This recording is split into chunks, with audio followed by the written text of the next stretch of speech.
Bonsoir à toutes et à tous, bienvenue dans la tranche info en direct sur votre antenne Canal 10 Télévision avec au programme de cette soirée Info 10, le journal local et régional. Après la pub, un focus, on a une équipe qui s'est rendue justement à Terre de Haut pour recueillir le sentiment de la population qui est également sinistrée. Ce sera donc après 19h, mais pour l'instant place au JT.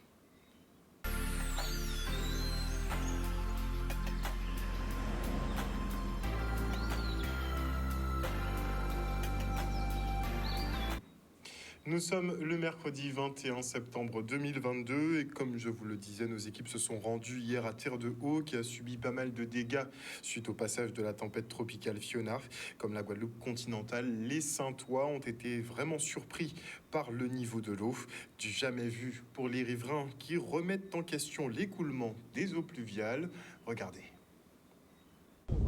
C'est un bilan catastrophique comme la Guadeloupe, mais on a eu de la chance de ne pas être aussi impacté que la Guadeloupe, car en fait, on a beaucoup moins de routes goudronnées, ce sont les routes béton qui ont tenu. Et puis le déferlement de cailloux, de gros rochers qui se sont produits sur l'avant était facile à ramasser grâce à des engins mécaniques, ce qui fait qu'on a pu déboucher assez rapidement les canaux. Côté case, nous avons plein de l'eau. T'es inondé et dans des pour là, ça rentre dans des pour nous. Et nous avons obligé de tirer ça avec des seaux. Depuis à 2h moins de quart, on levé, à tirer de l'eau avec un seau. Il y a 3 personnes qui ont tiré de l'eau. Marigot qui a été très impacté par beaucoup d'eau, des volumes de considérables, car la mer est à un certain niveau de hauteur. Et ça empêchait à l'eau de s'écouler sur la mer, à Marigot. C'était de l'eau à ce stade-là, de l'eau à la gendarmerie, tout ça a descendu dans le même canal là. Et de l'eau à mon nom, par côté Eugène. Alors tout ça a sorti là et ça a fait un seul machin comme nous, une seule sortie d'eau. Ce caniveau-là, une seule sortie de l'eau. Et la marée était haut. Alors de l'eau là, pas dégagé assez quoi. Je pense que pour tout le monde, on a tous été étonnés. On n'a jamais vu Saint autant de pluie pendant toute une nuit comme ça. C'était impressionnant. Dès qu'il pleut, dès qu'il y a des fortes pluies, je suis balayée par des coulées de boue. Et c'est vrai que c'est un peu embêtant. Inondations, cuisine dépôt, perte de marchandises, pas mal de bouffe partout. Il y a des fois des cyclones qui passent avec plein de vent. Les scènes passent bien, mais là avec l'eau, on n'est pas tout à fait prêt, quoi, parce qu'il y a d'autres endroits des murs sont tombés, il y a des endroits les routes ont été bouchées. Ça veut dire qu'il faut qu'on voit pour l'avenir, pour l'eau, parce que le vent, on est déjà habitué. Mais pour tout ça d'eau, on n'est pas prêt, quoi. Si la seule à ne pas prendre de l'eau, c'est dans sa maman et garçon, on ne va pas prendre de l'eau. Mais toutes les cases ont été inondées. Parce que c'est de l'eau qui a tiré, avec balai, avec raclette, fait de l'eau sortir en bagarre de là. Comprends, bagarre de là, fait de l'eau sortir. Mais c'est la première fois dans le on fait de l'eau qu'on fait de l'eau. À quel moment il est tombé, Mio là? Mio là tombé vers les 2h du matin. 2h30 du matin. Parce que moi et garçon, moi, nous étions dans ce cuisine-là. Nous tenons des autres dans ce chemin-là. On a vu qu'il y a des plages comme Figuier qui ont quand même été défigurées. Il était très impacté parce qu'il y a eu un déferlement d'eau depuis les collines avoisinantes, ce qui fait que ça a creusé le sable, ça a fait des canyons, ainsi que la partie droite, quand on regarde la mer de face à Figuier, la partie droite a été beaucoup endommagée par la chute d'eau, la fameuse chute d'eau du Chameau, qui était comme une des chutes de Capesterre. C'était énorme à voir. C'était un volume d'eau considérable, ce qui fait que ça a creusé la plage et que ça a créé tous ces canyons qu'il y a sur la plage. Et il y a des gens qui ont perdu le lit, tout ce qu'ils avaient, quoi, tout aménagement dans une maison. Tu vois, moi, j'ai pas connu ça. Au chantier, j'ai pas de perte, quoi. J'ai juste les machines qui ont pris de l'eau qu'on a réparées. Je dis merci, continue. Parce que c'était pas facile, quoi. Et Dieu merci quand même, on arrive à s'en sortir.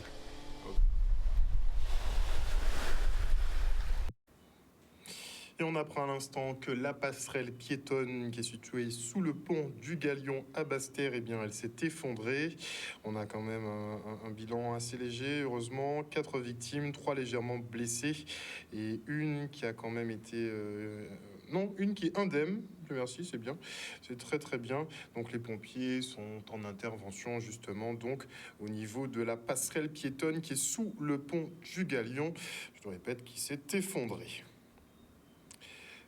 Le ministre de l'Outre-mer est de passage pour une visite éclair post-catastrophe. Visiblement, il devra faire très attention demain puisqu'il sera dans le sud Basse-Terre et s'il y a des édifices qui cèdent, c'est un peu compliqué. En tout cas, il est venu dire l'affection de la nation pour la Guadeloupe, mais surtout annoncer des mesures visant à reconstruire les zones sinistrées et indemniser les victimes. L'arrêté de catastrophe naturelle devrait être publié au journal officiel avant samedi, selon ses dires. Pour les producteurs de bananes, il entend déclencher le POSEI et mobiliser le Fonds spécial Outre-mer. Par ailleurs, Jean-François Carinco entend profiter du drame qui touche la Guadeloupe pour accélérer le dossier de l'eau. Le reportage. C'est pas les meilleures conditions. J'étais venu une première fois juste dire bonjour, par respect pour ce pays. Et là, je reviens dans des conditions difficiles, qui n'empêchent pas que je reviendrai pour travailler, passer une semaine, dès que c'est possible, puisque je rentre là de Nouméa par ailleurs.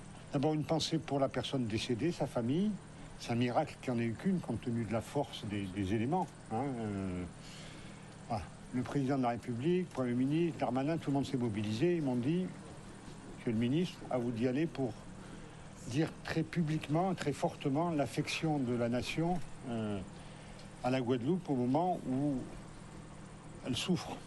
Il est important que quand il y a un accident de la vie, que toute la République manifeste envers ses enfants, ses compatriotes, qu'elle est là.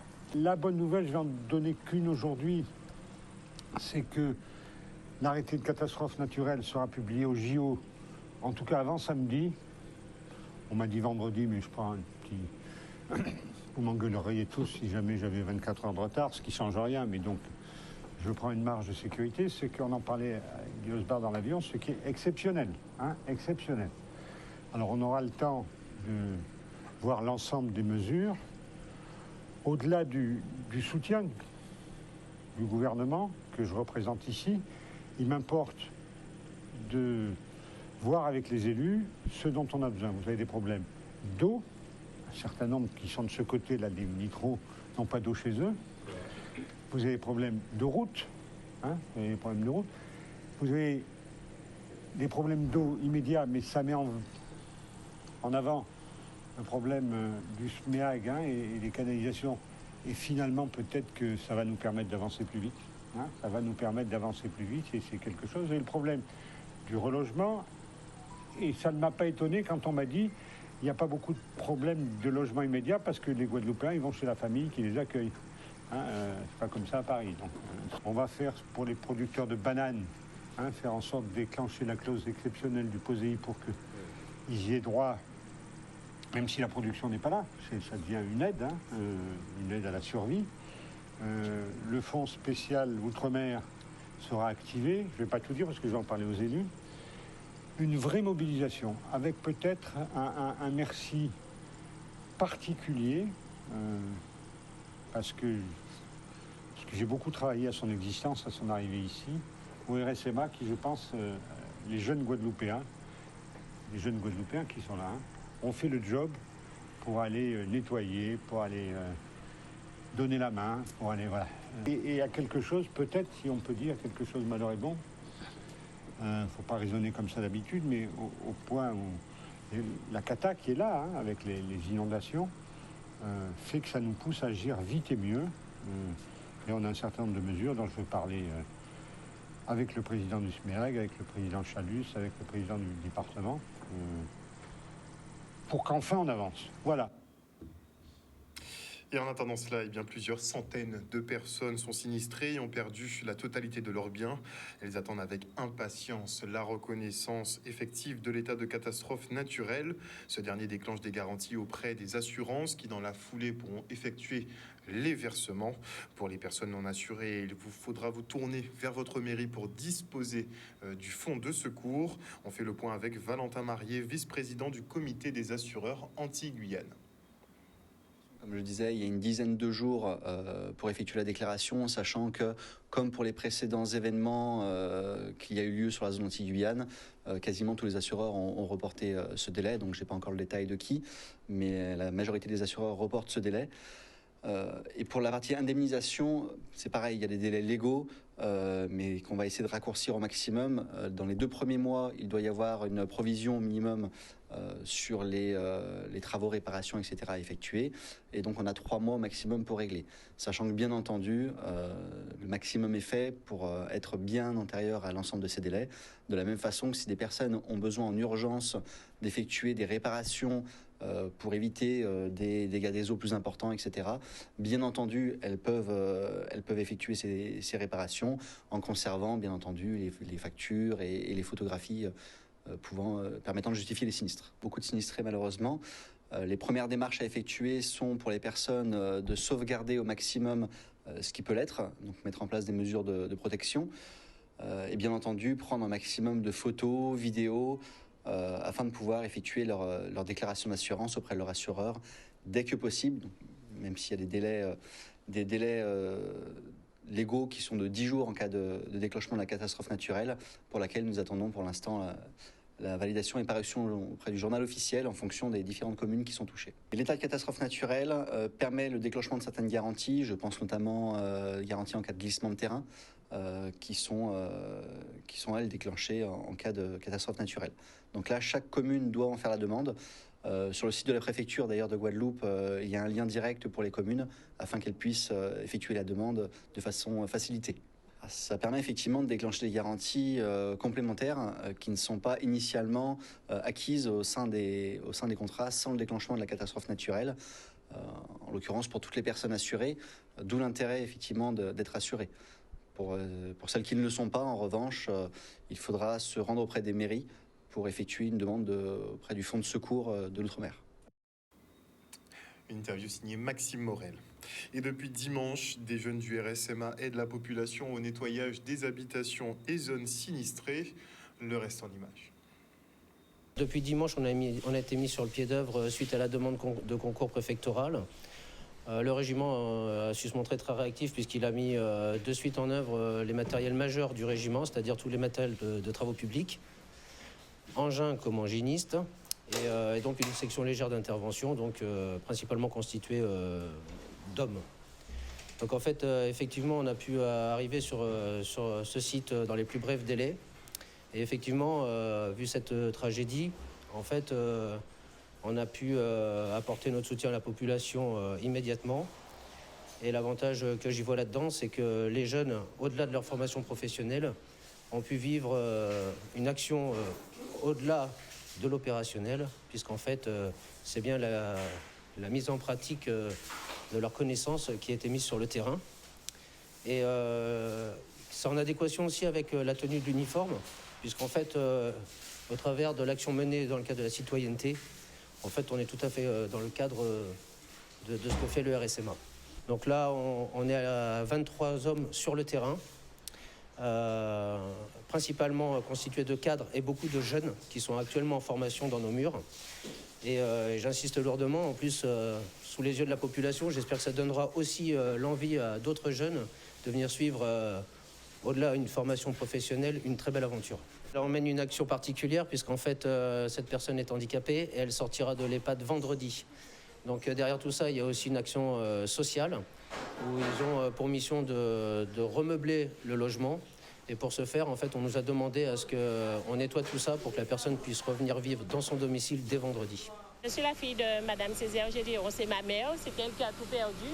Et puis elle est chez son frère, je suis en train de, comme on dit, superviser, de regarder parce qu'elle ne peut pas être là. Et puis elle est très, ça l'a très affectée, quoi.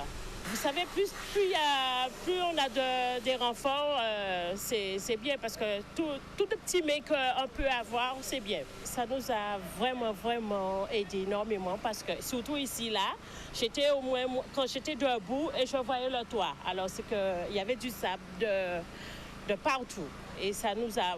Vous voyez, vous avez vu la rue parce que c'était impraticable. Et là, maintenant, on peut circuler et tout. Ils nous ont apporté... beaucoup d'aide même.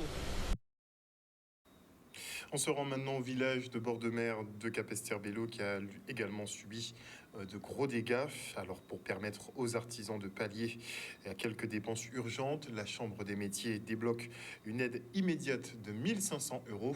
Regardez. Voir ça à la télévision et le voir de visu, c'est deux choses complètement différentes. C'est deux choses complètement différentes. Aujourd'hui, on se rend compte de l'ampleur des dégâts. C'est vrai, nous sommes à l'instant T, je vous parle, Nous sommes dans la zone artisanale de Cap-Esther, derrière la mairie. Eh bien, tout a été dévasté. Donc nous sommes avec un artisan qui a tout perdu. Mais nous leur disons de ne pas se décourager. Leur chambre de métier est à leur côté. Et tout artisan qui sera touché par Fiona, eh bien, l'aide d'urgence de 1 500 € sera tout de suite débloquée. Et après, nous allons les aider à monter les dossiers pour pouvoir récupérer, capter tous les autres fonds au niveau de la Sécu, au niveau de la région, pour pouvoir les aider à relancer leur activité professionnelle. L'aide que la Chambre de métier effectivement met en place pour accompagner donc, les sinistrés dans le cadre de l'épisode qu'on a vécu récemment, c'est le fonds de calamité des catastrophes naturelles du réseau des chambres de métier. Donc en fait, c'est une aide d'urgence, donc c'est un fonds d'urgence qu'on mobilise, c'est une aide d'urgence pour accompagner les artisans, leur permettre effectivement de faire une remise en état assez rapide de leur exploitation. Donc la moindre des choses, c'est que de trouver des partenaires, par exemple comme vous, la Chambre des métiers, je trouve ça super aujourd'hui quand vous faites le déplacement vers les commerçants et surtout se déplacer, parce que c'est pas tout le monde qui peut se déplacer. Donc quand vous venez vers nous, on trouve ça super et on arrive quand même à bloquer et surtout et à avoir une direction à prendre. Tous les artisans inscrits au répertoire des métiers ont droit effectivement à faire cette demande d'intervention de ce fonds d'urgence et quelle que soit leur situation assurantielle. Donc en fait, on ne va pas regarder pour traiter les dossiers la situation assurantielle des entreprises, ni effectivement leur situation administrative vis-à-vis effectivement des charges fiscales ou sociales. Voilà. Donc en fait, tout artisan sinistré doit faire sa demande et se rapprocher de nos services auprès de la Chambre de métier. Retour sur la rencontre entre l'UGTG et le nouveau directeur du CHU de Pointe-à-Pitre. Les deux parties ont abordé le dispositif de sortie de crise envisagé par le gouvernement, la réintégration et le paiement des salaires non versés, mais aussi le transfert vers le nouvel établissement. On écoute Gabi Clavier. Eh bien, nous, côté nouveau directeur CHU, on peut encore rappeler, depuis 12 mois, nous avons des discussions avec mon directeur. Qui directait à l'ARS, qui directait à CHU, qui directait à Basse-Terre, qui directait tous les directeurs des établissements publics et privés, tous les chefs d'établissement qui prennent des décisions de suspension illégale, sauvage contre les soignants et qui entraînaient ces établissements dans de grosses difficultés. Donc, nouveau directeur de la ville, certainement avant un mandat supplémentaire, puisque nous comptons hier. La discussion franche est ouverte, nous dit quatre vérités en nous avons pensé si vaccin là, si ça y fait nous, mais surtout si conséquences en telle violence, si via les soignants, mais également si via la population en matière sanitaire. Donc effectivement, il confirme nous qu'il y a un processus de sortie de crise qui est trois étapes. Première étape là, d'abord c'est confirmation orientation à l'État. Donc, dans le débat qui est en discussion, qui est en train de faire au niveau des différents ministères de la Santé et des Outre-mer, pour voir qui est solution de sortie de crise qu'on va proposer nous. Deuxième item, nous disons comme ça que solution de sortie de crise est capacité singulièrement pour le CHU par réintégration et paiement à tout salaire personnel là, parce que toutes les décisions qui prennent au CHU, c'est des décisions qui frappent d'illégalité. Donc, là, pas de débat. Et troisième disposition qui est fondamentale pour nous, nous dit qu'on s'en met à l'effort faire l'hôpital à Roupati. Ils ont cassé personnel, ils ont cassé structure là, ils ont cassé rapport à mon confiance que mon tenu dans le soin hospitalier. Donc cela nous une défiance organisée qui fait pour régler. Et donc d'autant que nous avons un gros impératif à transfert vers un nouvel établissement là. Ça va passer nécessairement par remise en place de nouveaux rapports sociaux, de nouveaux respect à droit à les salariés, droit à les malades, qu'on a déjà commencé avec Otelon, commencé à faire avec Otelon, avant était bien évidemment faire la soldat. Et donc c'est rendez-vous là ça que nous prenons veille. Il n'y a fixé nos calendriers de discussion et de négociation. Il y a une directive définitive à l'État, mais nous pouvons encore une fois vous contrer pour régler tous ces problèmes-là, ça. Problème de fonctionnement de l'hôpital, problème de gestion du personnel, problème de l'organisation du travail, problème d'équipement, problème de matériel et problème surtout à perspective à nouvel établissement là.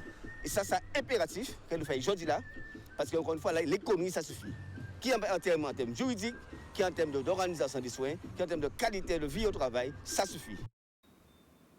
Et aujourd'hui, c'est la journée mondiale d'Alzheimer. Et pour cette édition, les professionnels de santé prennent la maladie à contre-pied et décident d'en rire. Regardez. Aujourd'hui, c'est la journée mondiale d'Alzheimer.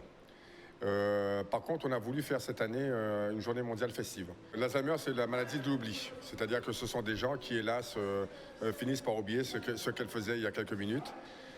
Et plus on avance dans la maladie, plus on ira dans de l'oubli plus lointain. C'est-à-dire qu'elle finira par ne plus reconnaître sa famille, etc. quoi. On vit de la maladie d'Alzheimer. Maintenant tout dépend de savoir ce qu'on met en place pour essayer de vivre le plus longtemps possible. Parce qu'effectivement, la maladie d'Alzheimer, c'est une maladie évolutive. Il n'y a pas de guérison possible aujourd'hui. Par contre, on arrive à la freiner. Et arriver à la freiner, ça veut dire quoi? Ça veut dire que la personne, même si elle est malade d'Alzheimer, elle a encore des capacités et qu'il faut essayer de faire marcher le plus longtemps ces capacités restantes. Donc c'est pour ça que, par exemple, il y a en Guadeloupe des accueils de jour. Ces accueils de jour vont accueillir les malades d'Alzheimer. Ils vont faire des activités cognitives, mais en même temps, ça va permettre à l'aidant familial de pouvoir vaquer à ses occupations, puisque cette personne sera placée dans une institution qui va s'occuper d'elle. Un Alzheimer ou plus ou moins les personnes qui sont atteintes de troubles cognitifs, qui sont très souvent diagnostiquées par le gériatre, le neurologue ou autre, c'est tout simplement une personne qui est différente, si on peut dire ça comme ça, qui commence à avoir des troubles de la mémoire, qui commence à avoir des comportements plus ou moins inadaptés qu'habituellement. Et du coup, nous intervenons au domicile justement pour ralentir cette maladie en partenariat avec l'ergothérapeute, en collaboration plus ou moins. Et du coup, c'est grâce à elle que nous mettons en place des plans de soins pour pouvoir justement ralentir cette maladie. Oui, on peut vivre avec, le but étant de maintenir le plus possible l'autonomie, donc par toutes les activités qu'on va proposer, par l'analyse un petit peu du domicile, voir le comportement de la personne dans son environnement, va nous permettre en fait de mettre en place des aides et des activités pour justement que la maladie impacte un peu moins le quotidien. La maladie d'Alzheimer, c'est une maladie que je connais personnellement puisque ma grand-mère a été atteinte de cette maladie. C'est une maladie qu'il a emportée d'ailleurs. Donc je connais la souffrance des familles et je connais les difficultés auxquelles elles font preuve. Donc voilà, je suis là aussi pour ça, parler de mon expérience et voilà, témoigner et apporter un peu de soutien. C'est important parce que c'est une maladie qui est restée liée à une forme de démence, il y a eu beaucoup de méconnaissances. Aujourd'hui, il y a des gens qui peuvent vous écouter, qui peuvent vous accompagner, qui peuvent vous aider. Donc voilà, il faut faire la démarche, il ne faut pas avoir honte, j'ai envie de dire entre guillemets. C'est important de franchir le cap. Et voilà, France Alzheimer Guadeloupe est là pour ça. Voilà, chers téléspectateurs, nous sommes arrivés au terme de ce journal. Merci pour votre fidélité à ce programme. N'oubliez pas que sur Canal 10 Télévision, vous faites l'information que nous diffusons. Le journal local revient demain à 18h30. Une bonne soirée à vous. Bisous, bisous tout le monde.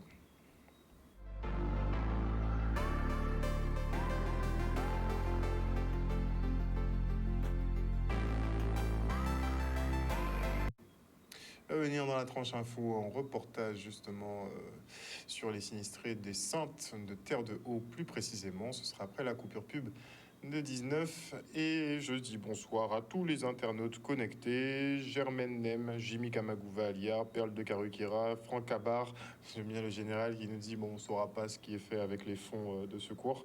Bon, on espère quand même avoir un petit suivi, un petit tracé de la chose. Bonsoir à Annie Curier, bonsoir à Marie-Hélène Borès, à Perle de Karukira, Moïse Caramel, à Joël Bazid, toute la team est toujours connectée. Bonsoir à vous tous. Ok, d'accord. On se retrouve tout à l'heure.